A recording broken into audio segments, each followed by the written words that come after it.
முன்விரோதம் காரணமாக ரவுடிகளை வெட்டிய ரவுடிகள், ஸ்கெட்ச் போட்டு தூக்கிய கும்பல். நடந்தது என்ன? கடலூர் மாவட்டம் நெய்வேலியில் ரவுடி கும்பல் முன்விரோதம் காரணமாக மற்றொரு ரவுடி கும்பலை வெட்டியுள்ளனர்.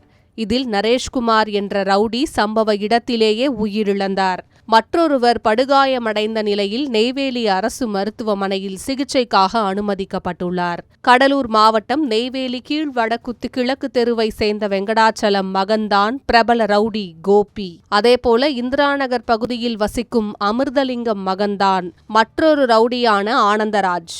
கோபிக்கும் ஆனந்தராஜுக்கும் கடந்த 8 ஆண்டுகளாக முன்விரோதம் இருந்து வந்துள்ளது. இந்நிலையில் நெய்வேலி அரசு மதுபான கடை பின்புறம் உள்ள சுடுகாட்டில் ஆனந்தராஜ் தனது நண்பர் நரேஷ்குமார் உள்ளிட்ட 5 பேருடன் மது அருந்திக் கொண்டிருந்தார்.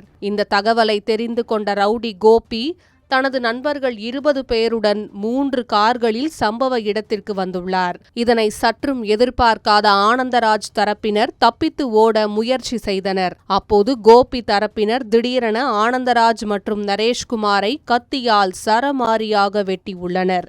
இதில் நரேஷ்குமார் சம்பவ இடத்திலேயே உயிரிழந்துள்ளார். படுகாயமடைந்த ஆனந்தராஜ் அருகில் உள்ள குடியிருப்பில் தஞ்சமடைந்து உதவி கேட்டுள்ளார். தகவல் அறிந்து சம்பவ இடத்திற்கு வந்த நெய்வேலி நகர காவல்துறையினர் நரேஷ்குமார் உடலை மீட்டு நெய்வேலி NLC பொது மருத்துவமனைக்கு கொண்டு சென்றனர். மேலும் படுகாயமடைந்த ஆனந்தராஜை முதலுதவி சிகிச்சை அளித்து மேல் சிகிச்சைக்காக கடலூர் தனியார் மருத்துவமனைக்கு கொண்டு சென்றனர்.